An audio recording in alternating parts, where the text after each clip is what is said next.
Lalu bagaimana pendalaman kasus konser berdendang bergoyang? Bergabung bersama kami malam hari ini Kapolres Jakarta Pusat, Kombes Pol Komarudin. Selamat malam Pak Komarudin. Selamat malam Mbak Tiffany, Assalamualaikum warahmatullahi wabarakatuh. Waalaikumsalam warahmatullahi wabarakatuh. Pak Komarudin, hari ini kepolisian sudah melakukan pemeriksaan terhadap beberapa pihak. Apa hasil pemeriksaan sejauh ini?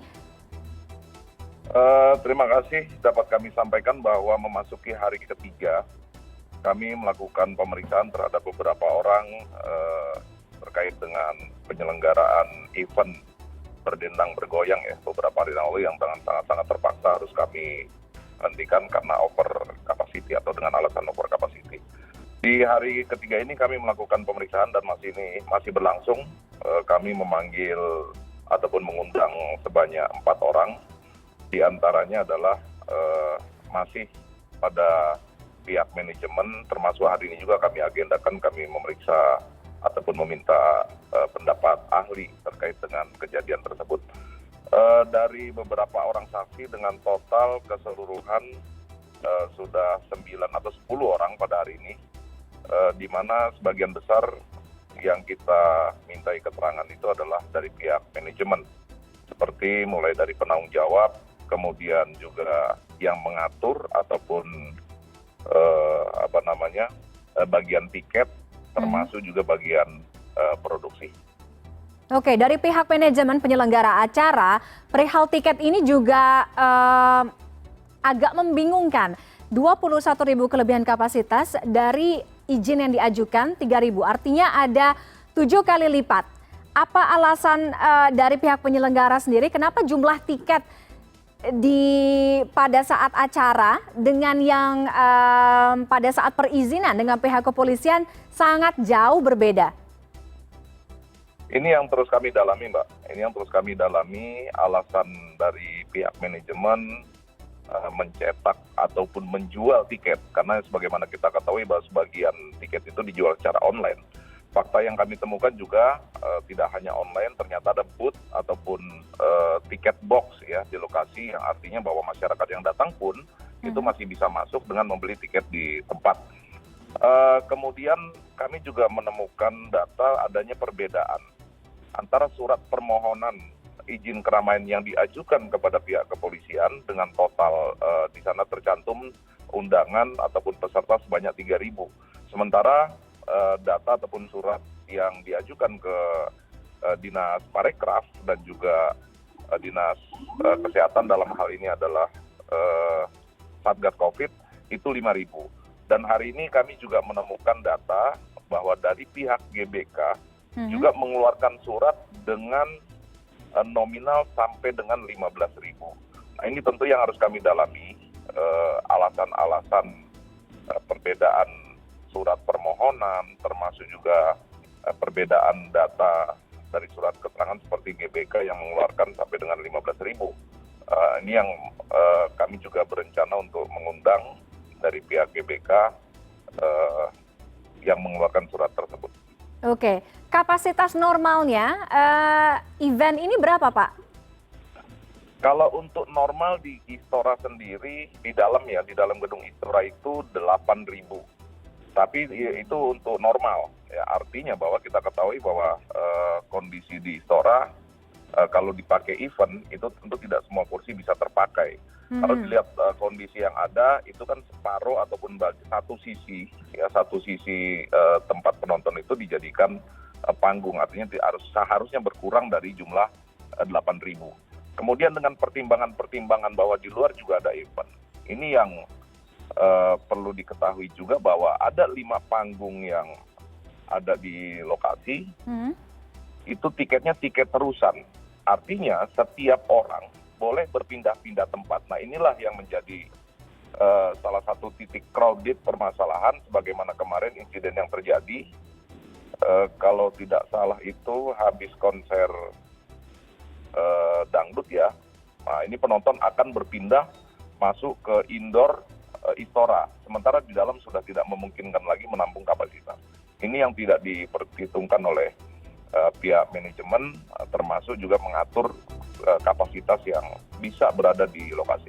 Ini sudah sangat-sangat jelas lagi dengan perbedaan surat permohonan yang diajukan kepada kami dan beberapa instansi lainnya. Oke, dari pemeriksaan sementara artinya ini melibatkan tidak hanya pihak penyelenggara event, tapi juga pihak pengelola event, tempat lokasi itu berada. Dalam hal ini Istora di bawah GBK tadi seperti Pak Komarudin sebutkan ya.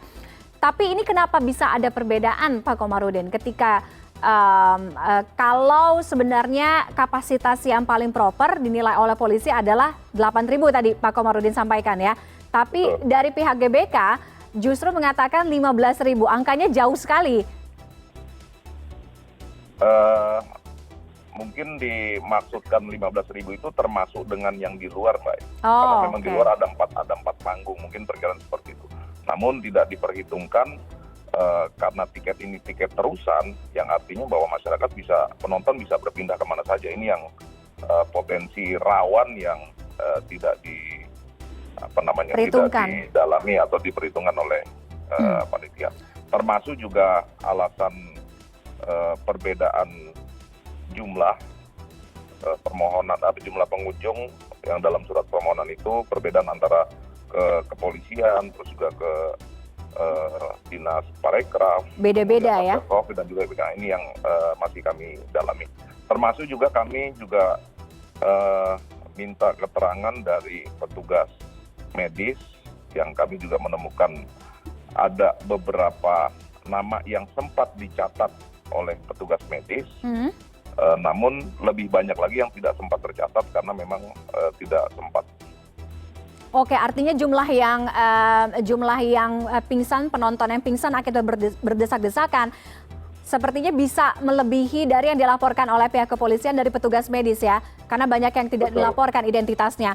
Terkait dengan penanganan medis di lokasi, apakah pihak penyelenggara acara juga tidak memperhitungkan pengadaan fasilitas dan juga petugas medis? Karena kan seharusnya dalam satu event acara, apalagi mungkin acara hiburan dalam hal ini, harusnya memang sudah sesuai dengan ada prosedurnya, ada SOP-nya, berapa banyak petugas medis yang harus ditempatkan, ambulans, tenda, dan lain sebagainya. Apakah itu ada atau tidak di lokasi acara ini? Sebagaimana juga pernah kami sampaikan, Mbak, bahwa di hari pertama ini sudah masuk dalam temuan kami. Dan malam itu juga, tepatnya di malam 1 ya, Jumat malam selesai acara, kami memanggil pihak manajemen dan melakukan evaluasi. Bahwa ada titik-titik yang sangat rawan sekali, yang kalau itu dilanjutkan, sehingga akan berdampak sangat luas. Kemudian hari Sabtu siangnya, kami juga mengundang pihak manajemen ke Polda Metro Jaya untuk memberikan penekanan dan sekaligus pembatasan. Di mana ada beberapa poin yang kami batasi, diantaranya panggung dari 5, kami minta supaya hanya 3.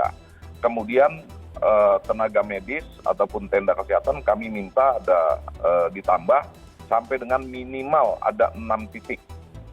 Sehingga masyarakat ataupun penonton bisa dengan sangat mudah bisa mendapatkan bantuan ke kesehatan. Kemudian batasan penonton kami minta dibatasi sampai dengan 10.000 dengan pertimbangan bahwa di luar ada panggung termasuk juga di dalam. Nah, ini yang tidak diindahkan oleh mereka dengan temuan yang kami dapatkan kembali di hari kedua, karena memang itu sangat-sangat mengkhawatirkan, maka dengan sangat terpaksa kami hentikan. Dan di malam pertama terkait dengan masalah pelayanan kesehatan. Di malam pertama itu tepatnya di hari Jumat, kami hanya menemukan hanya ada 1 tenda kesehatan dengan 3 orang petugas kesehatan. 3 orang itu diantaranya 1 supir ambulan dan 2 tenaga medis ataupun perawat untuk mengcover ataupun melayani ataupun mengantisipasi. Di hari pertama itu yang hitungan kami itu mencapai 20.000 di hari pertama. Nah, ini tentu sangat-sangat tidak masuk akal, dan juga yang kami temukan juga langsung di sana banyak masyarakat ataupun penonton yang memang sedang mengantri untuk mendapatkan layanan kesehatan. Oke, 3 petugas termasuk 2 perawat dan juga 1 sopir ambulans untuk menghandle puluhan ribu massa, lebih dari 10.000 orang yang ada di sana. Oke, artinya banyak sekali dugaan pelanggaran di sini, Pak Komarudin. Berpotensi untuk tindak pidana, memenuhi unsur pidana di sini terhadap pihak panitia. Hari ini agenda kami termasuk minta pendapat ahli, Mas. Pendapat ahli terkait dengan unsur-unsur kelalaian ataupun pelanggaran, sementara memang mengarah kepada unsur pasal 360 ayat 2 akibat lalainya menyebabkan orang lain luka-luka. Nah, oleh karena itu terus masih kami dalami, kami masih mengagendakan melakukan pemeriksaan ke beberapa saksi lagi, sekiranya ada unsur pasal lain yang bisa diterapkan kepada pihak manajemen. Oke, Pak Komarudin, ini dari video yang kami putarkan di sini juga sangat-sangat jelas terlihat betapa membludaknya jumlah penonton di festival berdendang bergoyang ini. Ketika kita membayangkan puluhan ribu orang kemudian berdesakan sehingga mengakibatkan pingsan, bagaimana dengan upaya dari pihak panitia sendiri? Kalau tadi mungkin untuk medisnya dengan jalur evakuasi, apakah itu juga tidak diindahkan saran dari pihak kepolisian? Di hari pertama termasuk salah satu temuan kami adalah ada beberapa jalur evakuasi yang akhirnya tertutup oleh penonton karena penempatan panggung dan booth yang ada di lokasi. Itu yang termasuk salah satu alasan kenapa kami minta dari 5 panggung dikurangi menjadi 3. Karena 2 panggung ini yang berada di luar itu menutup jalur evakuasi. Oke, dari layout yang diterima oleh kepolisian ketika pihak penyelenggara pertama kali mengajukan perizinan dengan pada saat hari H, apakah sama atau jauh berbeda? Dan sebenarnya layout yang diajukan atau yang dilihat oleh kepolisian ini proper atau tidak? Dengan layout yang ada, kami menganggap bahwa itu masih memungkinkan sekiranya kapasitas pengunjung itu sesuai dengan surat permohonan yang diajukan kepada kami dengan 3.000 pengunjung.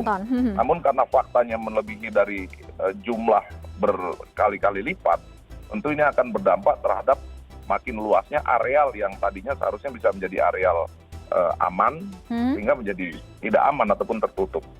Oke. Kita belajar dari festival yang terjadi pada akhir pekan kemarin, Pak Komarudin.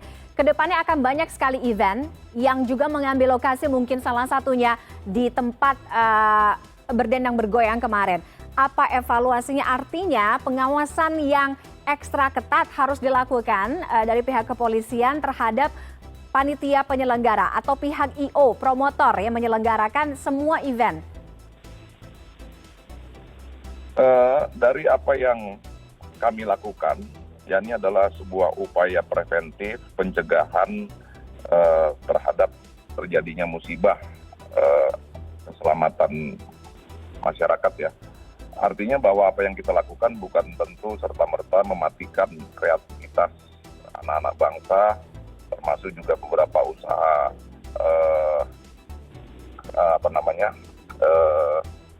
perekonomian kreatif ya. Nah, tentunya ini bisa menjadikan evaluasi kita. Silakan masyarakat yang akan melaksanakan kegiatan ataupun event organizer yang mengajukan sebuah kegiatan bisa melakukan tentunya dengan berbagai pertimbangan. Harus dihitung betul kapasitas dan berbagai faktor-faktor. Tidak bisa hanya dilihat dari satu sudut pandang kesuksesan ataupun komersil ataupun dan sebagainya. Tentu ada banyak faktor sekali yang harus menjadi perhitungan sehingga kegiatan tersebut bisa berjalan lancar tanpa ada kendala yang berarti. Karena tentunya harapan masyarakat selain ya bisa mendapatkan hiburan, refreshing dan sebagainya, tapi faktor keselamatan mereka juga harus kita perhatikan. Patuhi aturan-aturan sesuai dengan apa yang telah disepakati, baik dari jumlah penonton, jam operasional, kegiatan, serta pengawasan yang memang dilakukan secara bersama-sama. Oke, apakah dalam evaluasi ini juga ada rekomendasi dari pihak kepolisian perihal pembatasan usia penonton atau pengunjung acara, event, konser, dan lain sebagainya? Karena di beberapa event atau acara yang sifatnya hiburan, bahkan anak-anak pun juga bisa ikut serta masuk dalam bagian pengunjung. Dan kita membayangkan kalau dengan apa yang terjadi di festival kemarin, ada anak-anak di sana, tidak ada pembatasan usia seperti ini juga menjadi salah satu hal yang buruk, Pak Komarudin. Betul, itu termasuk salah satu persyaratan ataupun ketentuan-ketentuan yang biasanya dicantumkan dalam surat permohonan. Karena menyangkut kegiatan, seperti kita ketahui bahwa di beberapa event kegiatan yang ada di Jakarta Pusat, ada juga kegiatan-kegiatan yang di dalamnya ada permainan anak-anak dan lain sebagainya. Nah, ini tentu batasan-batasan kegiatan ini yang jenis kegiatan yang memang ada korelasinya dengan pembatasan usia, tentunya juga menjadi salah satu hal yang perlu kita perhatikan bersama, mengingat dengan jumlah dan satu pengaruh ya, tepatnya lebih kepada pengaruh, kita juga tidak berhenti untuk terus mengevaluasi dan berkoordinasi dengan pihak-pihak terkait apakah acara ini layak untuk konsumsi umum tanpa batasan umur ataupun memang harus dibatasi umur. Oke, baik. Terima kasih Kapolres Jakarta Pusat, Kombes Pol Komarudin sudah bergabung dengan CNN Indonesia Connected malam hari ini. Selamat malam Pak Komarudin, sehat selalu. Terima kasih, selamat malam. Assalamualaikum warahmatullahi wabarakatuh.